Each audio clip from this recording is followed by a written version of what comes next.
मित्रों, इस संसार में जन्म लेने वाला हर एक जीव को इस संसार को छोड़कर जाना ही पड़ता है। मृत्यु एक ऐसा सत्य है जिसका सामना हर एक जीव को करना पड़ता है। मृत्यु से कोई भी जीत नहीं सकता, लेकिन कोई मनुष्य जीवन में जन्म लेकर अच्छे कर्म करता है तो निश्चित ही उसे मोक्ष की प्राप्ति हो जाती है। उसे फिर से इस संसार में जन्म लेना नहीं पड़ता। जो मनुष्य इस संसार के मोह माया में पड़ जाता है वह बार बार मृत्यु लोक पर जन्म लेता रहता है।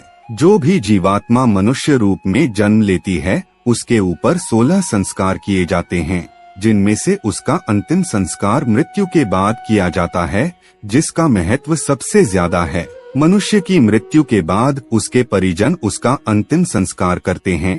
जिस व्यक्ति का अंतिम संस्कार शास्त्रों में बताए गए नियम अनुसार नहीं होता तो उसे कभी मुक्ति की प्राप्ति नहीं हो पाती। उसकी आत्मा प्रेत पिशाच बनकर इसी संसार में भटकती रहती है।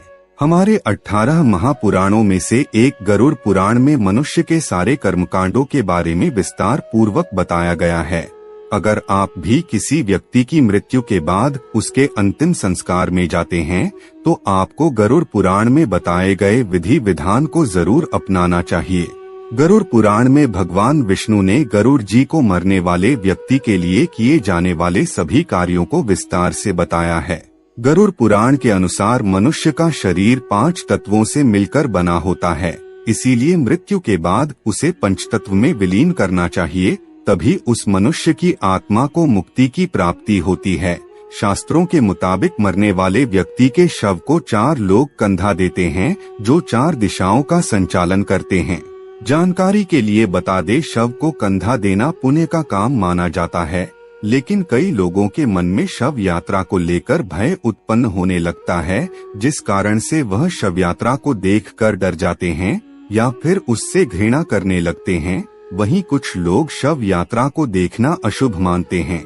किसी शुभ कार्य में जाते समय शव यात्रा दिखाई दे तो उनके मन में उस काम के बिगड़ने का चिंता उत्पन्न होने लगता है। वह लोग ऐसा अज्ञानता के कारण करते हैं। उन्हें शास्त्रों में बताए गए शव यात्रा से जुड़ी महत्वपूर्ण बातें पता नहीं होती है। इसलिए आज हम आपको इस वीडियो के माध्यम से बताने वाले हैं शव यात्रा से जुड़ी कुछ महत्वपूर्ण बातें, जिसका उल्लेख हमें हमारे धार्मिक ग्रंथ गरुड़ पुराण में देखने को मिलता है। शव यात्रा दिखाई देने पर क्या करना चाहिए?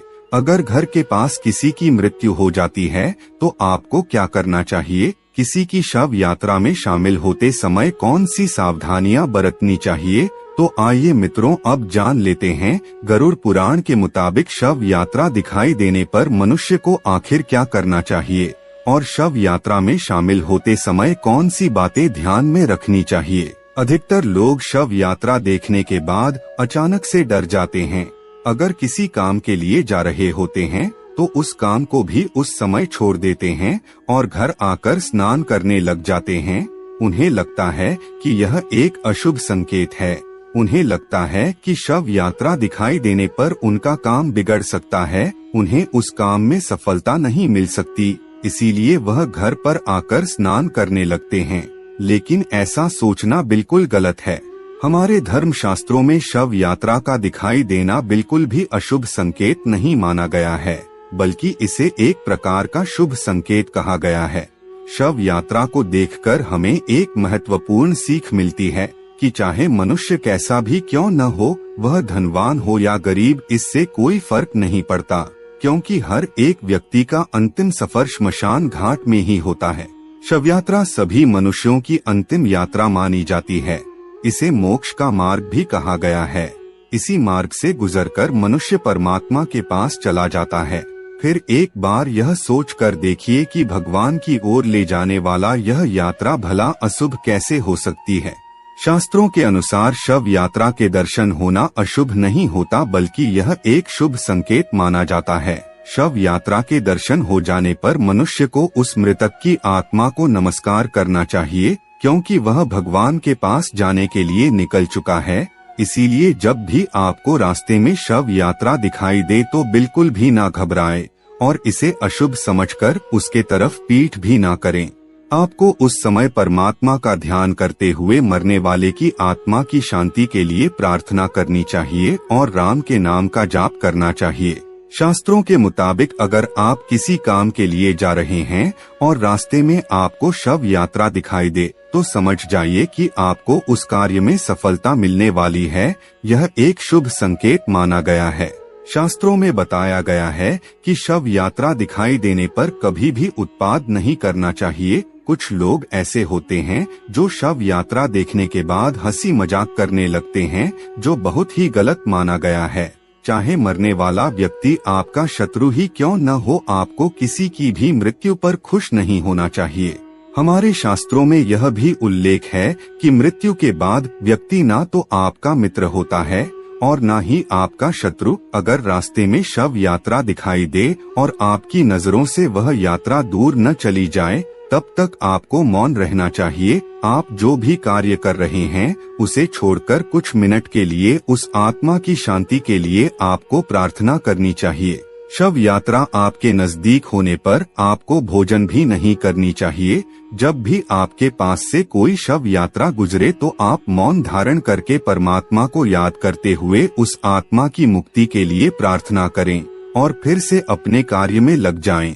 अगर किसी सुहागन महिला यानी पति से पहले किसी पत्नी की मृत्यु होती है तो आपको उस समय उस स्त्री की शव यात्रा में सिंदूर गिराना चाहिए। शास्त्रों में उल्लेख है कि जिस स्त्री की मृत्यु उसके पति से पहले हो जाती है उसे मोक्ष की प्राप्ति होती है। जिस स्त्री को उसका पति कंधा देता है उसकी कभी अधोगति नहीं होती। हर सुहागन स्त्री यही चाहती है कि उसकी मृत्यु उसके पति से पहले हो, जिससे वह एक सुहागिन की तरह श्रृंगार करके अपनी अंतिम यात्रा कर सके। बता दें, किसी भी सुहागन स्त्री की शव यात्रा दिखाई देना बहुत ही शुभ संकेत माना जाता है। अगर आपको कहीं पर भी किसी सुहागन स्त्री की शव यात्रा दिखाई दे तो आप थोड़ा सा सिंदूर गिरा दें और उसकी आत्मा की शांति के लिए भगवान से प्रार्थना करें। इससे आपको सौभाग्य की प्राप्ति होती है। अगर कोई शव यात्रा आपके घर के नजदीक होकर गुजरती है तो आपको शव यात्रा पर थोड़े से फूल जरूर डालने चाहिए। यह यात्रा ईश्वर के पास जाने की यात्रा होती है। अगर आप चाहते हैं कि आपकी कोई मनोकामना ईश्वर तक पहुंच सके और वह मनोकामना जल्दी पूरा हो सके तो आपको शव यात्रा पर थोड़े से फूल डालकर राम का नाम लेना चाहिए और आत्मा की मुक्ति के लिए प्रार्थना करनी चाहिए। शास्त्रों में स्पष्टता से उल्लेख मिलता है कि जो भी व्यक्ति शव यात्रा में राम का नाम लेता है उसे मोक्ष की प्राप्ति होती है। ऐसे व्यक्ति को भगवान के चरणों में जगह मिल जाती है। मित्रों, गरुड़ पुराण के मुताबिक किसी भी व्यक्ति की शव यात्रा में शामिल होना पुण्य का काम बताया गया है। शायद इस बात को बहुत कम लोग जानते होंगे कि जो भी व्यक्ति किसी की अंतिम शव यात्रा में शामिल होता है तो यह उसके पुण्य कर्मों में जुड़ जाता है। किसी मरने वाले व्यक्ति के शव को कंधा देना अच्छा काम होता है।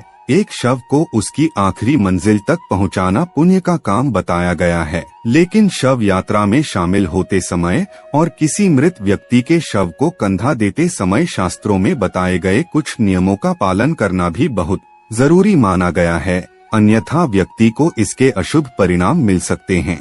जन्म से लेकर मृत्यु तक किए जाने वाले सभी संस्कार शास्त्रों में बताए गए नियमों के अनुसार ही करने चाहिए, तभी उसके शुभ फल की प्राप्ति होती है। मित्रों, हमने इससे पहले एक और वीडियो बनाया है जिसमें शव यात्रा में शामिल होने के दौरान कौन सी गलती नहीं करनी चाहिए उसके बारे में भी बताया है, तो आप हमारे चैनल में जाकर उस वीडियो को भी देख सकते हैं। तो आज के वीडियो में इतना ही। अगर आपको ये जानकारी अच्छी लगी हो तो वीडियो को लाइक और चैनल को सब्सक्राइब अवश्य करें। तब तक के लिए जय सिया राम।